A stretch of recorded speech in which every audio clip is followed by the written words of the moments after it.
হাই everyone, মই বৰষাই আজি এটা আমৰ জেলিৰ ৰেচিপি লৈ আপোনালোকৰ ওচৰলৈ আহিছোঁ। ব'লকচোন তেন্তে আৰম্ভ কৰোঁ এই ভিডিঅ'টো। ফাৰ্ষ্টত মই আম কেইটামান ধুনীয়াকৈ ধুই লৈছোঁ আৰু সৰু সৰুকৈ কাটি লৈছোঁ। এতিয়া মই খালী প্ৰেছাৰ কুকাৰ এটা লৈছোঁ আৰু তাতে কাটি লোৱা আমখিনি গোটেইখিনি ঢালি দিছোঁ। এতিয়া ইয়াতে মই 2 কাপ পানী দিছোঁ।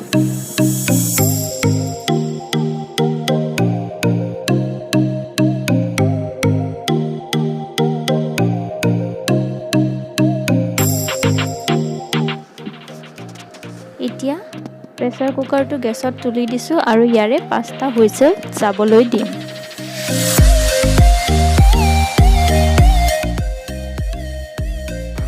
এতিয়া হুইচেল যোৱাৰ পিছত আমি আমখিনি এখন হেতাৰে পিটিকি দিম।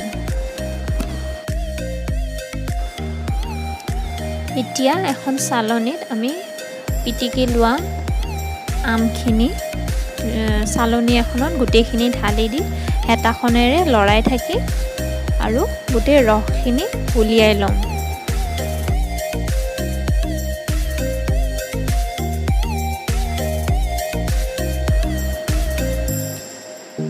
এয়া চাওক, মোৰ গোটেই ৰসখিনি ওলাই হৈ গ'ল আৰু এইখিনি এতিয়া আমি সাইড কৰি থৈ দিম, এইখিনি আমাক নালাগে। আৰু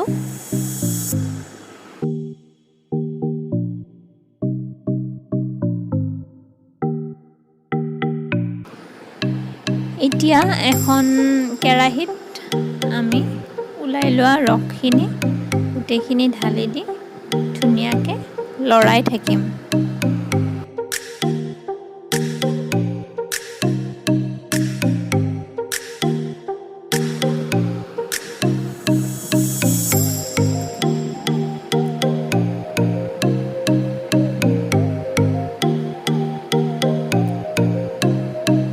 ইয়াত দি দিছোঁ মই এতিয়া 1.5 কাপ চেনি।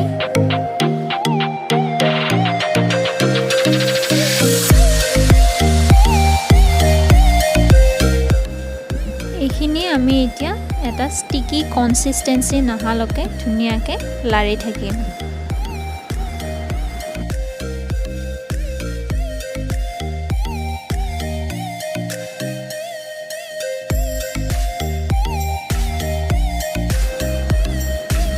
এয়া চাওক, এইখিনিতে এটা ৰিবন টাইপ কনচিষ্টেঞ্চি আহি গৈছে, ষ্টিকি কনচিষ্টেঞ্চি এটা।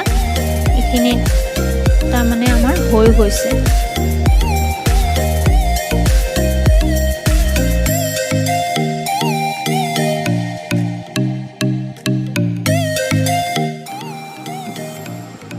এতিয়া এইখিনিতে মই ফুড কালাৰ এটা আছিলে মোৰ, সেইকাৰণে দি দিছোঁ। এইটো একদম অপশ্যনেল হয়, আপোনালোকে নিদিলেও হ'ব, কিন্তু টেষ্টত একো ডিফাৰেঞ্চ নাহে সেইটো দিয়া নিদিয়াক লৈ। মোৰ আছিলে কাৰণে দি দিছোঁ।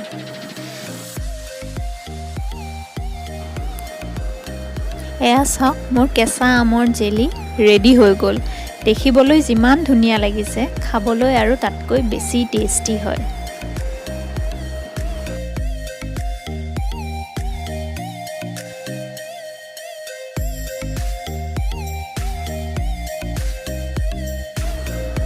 ঠাণ্ডা হৈ যোৱাত এতিয়া মই জেলিখিনি গ্লাছৰ কণ্টেইনাৰ এটাত ধুনীয়াকৈ গোটেইখিনি ভৰাই লৈছোঁ।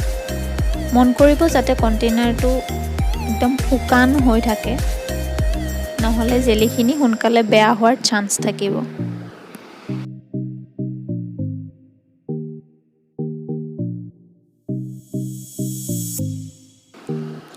এয়া মোৰ কেঁচা আমৰ জেলি ৰেডি হৈ গ'ল। এতিয়া মই এইখিনি 8 ঘণ্টামান ৰুম টেম্পাৰেচাৰত ছেট হ'বলৈ দি থৈ দিম। একদম কম বস্তুৰে বনোৱা এটা সহজ ৰেচিপি আপোনালোকক আগবঢ়ালোঁ। আশা কৰোঁ আপোনালোকে এবাৰ নিশ্চয় ট্ৰাই কৰিব। Thanks for watching the video. Please do subscribe to my channel. Bye bye.